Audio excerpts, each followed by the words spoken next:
It's truly inspiring to me to see the range of participants in this symposium today. From all over the world, we have here teachers, educators, researchers, parents, and even students, all sensing that there is something fundamentally broken within our contemporary educational systems. And somewhere towards the center of that brokenness lies the form of assessment, the testing, the grading. Indeed, if we're successful today in this webinar, I think we'll begin to appreciate that indeed the practice of testing is the fundamental key to major transformation in that system. Let me try to expand on that.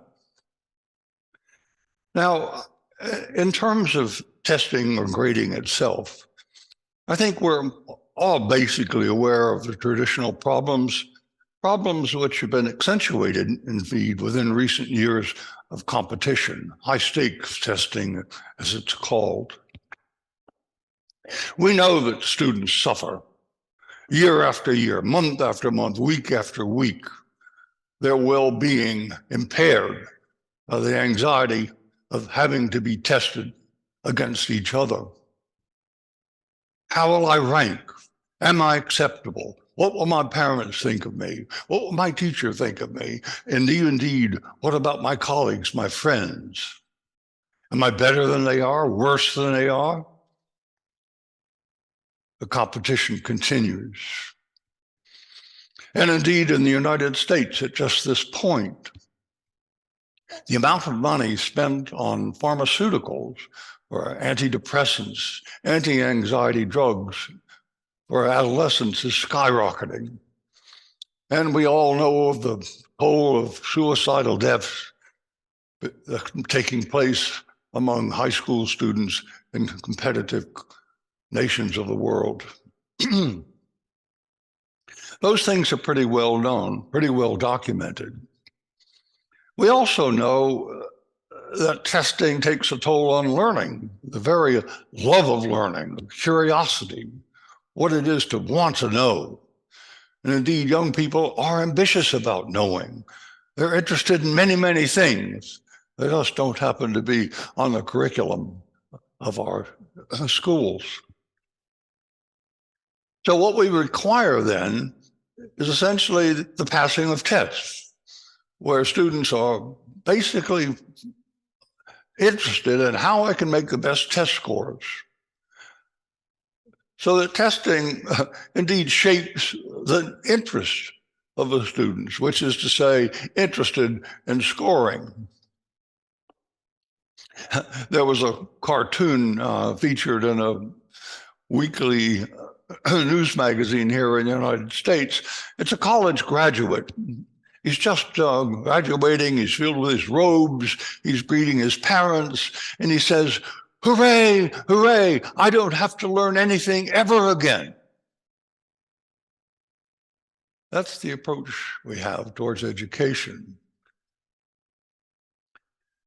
Now, these things are pretty well known, as I said.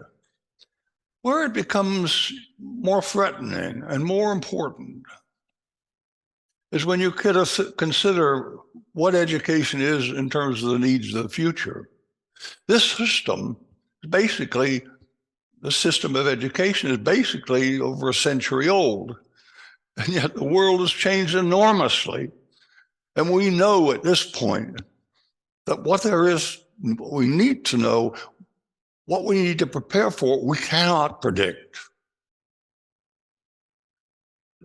Problems of the world are enormously complex, often threatening, and it requires at this time students who are able to work together, or to tolerate ambiguity, to consider multiple perspectives, to weave them together, and to work with others in forming solutions. These are indeed towards the center of the UNESCO goals for sustainable development. But what does our system of education do for this? Standardization and testing. on materials that perhaps no one will need and have no interest for the students involved. So there's no preparation for what we need in terms of the future of the world. There's a more subtle issue here at stake as well. And that is, well, let me approach it from this way. What does current education prepare us to do? Prepare our ways of relating. That is, what does it do in the way of enabling us to move together, to appreciate each other, to work together, to understand each other, and to grow in terms of each other, savoring and cherishing the unity, the relational process itself? Because the system we have now, again, supported and embedded by grading and testing, is one of competition, me against you. It teaches us all to take care of ourselves first. We matter, not the other person. To be suspicious of the other, to feel that the other is always trying to get better than us. We prepare ourselves for independence, to individual striving, and the sacrifice, if anything, it looks like the common good, we together. So basically, we're talking about transformation of an entire system. Let me talk about that. The design of the educational system that we inherit from the preceding century is much like that of a factory. That is, it's designed for efficiency and mass production. It meant trying to take masses of young people and educate them as quickly and efficiently as possible. Standardization was essential, and testing became the means of ensuring that education was functioning well. That is, testing is essentially, you might say, a form of quality control.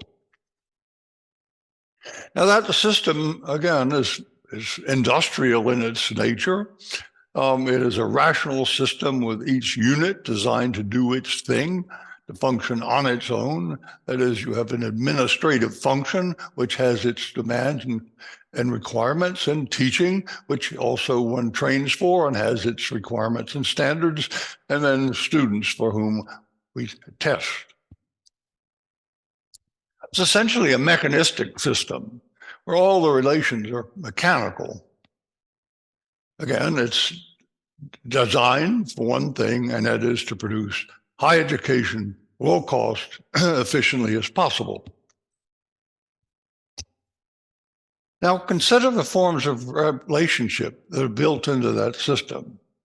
Everyone out for themselves, everyone attempting to do the best they can for themselves, but there's no attention then to how they relate. Is that important? Well, consider this. Look at language. The way we speak, what we use to get along together. The bare basis of what we call knowledge, often, typically in language. No one invented language. Language only came into being through a process of relating, agreements, coordinations, what we together view as meaningful language. As language lies somewhere towards the center of our being able to relate at all. Now, what I'm trying to get at here is that if you take knowledge, for example, what counts as knowledge, how we create it, why it's important to us, is all very much like language itself. It is created within a process of relating. What if we placed relating towards the center of a way of looking at education, not as a machine, but as a process of we, co-creating, generating value, creating together? Let's abandon that mechanical view and replace it with something that looks like a continuous process of relating, so that what we care for in that educational system is the quality of those relationships, the capacity of those relationships to generate excitement, to generate an enthusiasm for learning, generate an enthusiasm for working with each other. At this point, you can begin to see the linkage between testing and the future, in the sense that if we change the nature of that testing process so that it becomes centered on relationships, built into that process of evaluation is a relationship that is not mechanistic, that is not creating competition, that is not creating a challenge to my self-esteem at every turn. But we build into that relation to the evaluation process relationships on which we thrive, which draw us into it, which make us want to learn, bring enthusiasm, not only with our mates, with our teachers, with our parents, and with the local community. So let's turn towards relational evaluation for a moment. Educators have been well aware that tests and grades undermine the well-being of students and detract from the learning process itself. The result has been an array of innovations that is creating alternatives to testing and grading, alternatives which place relations at the center of concern. That is, trying to arrange ways of evaluation which are far more dialogic and more collaborative, which place a value in the students and the value in the relationship of students with each other, their teachers, their parents, and the community. And we'll hear a lot more about those in just a few minutes. But I mentioned earlier that testing and grading indeed is the linchpin, the fulcrum to major transformation. Why do I say that? Well, educators have also been aware that traditional teaching methods, top-down teaching methods of lecturing and grading, predetermined resources of information simply stamped into the curriculum for mastery, isn't working anymore. Students come in, they often know far more about various topics than their teachers, topics in which they're very interested. So in effect, there has been a kind of a stealth development of an array of pedagogies which are far more sensitive to the quality of relations. Dialogic classrooms, classes in which relating with each other is the primary form of learning. Collaborative classrooms with projects among students together.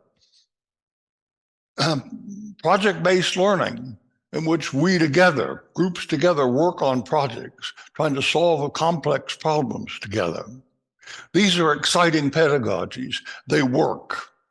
High-tech high school, for example, that system in the United States is almost based solely on project-based learning. There are no classes with chairs arranged in a row. There are no tests. It's primarily projects. So if you open the door to relational evaluation, where it's not scoring on tests that's important, you also open the door to these arrays of learning. Well, those kinds of pedagogies have been largely suppressed because no one knows how to grade them. So we don't use them very often or tentatively. Without that demand for test scores, those kinds of pedagogies can flourish, and along with them, the diminishment of standardization.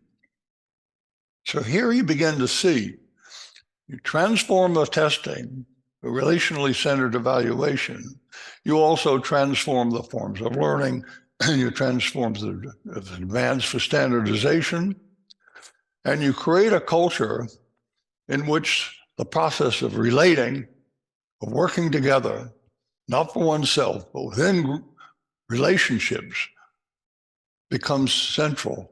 And herein lies to basically the future of our lives together on this planet.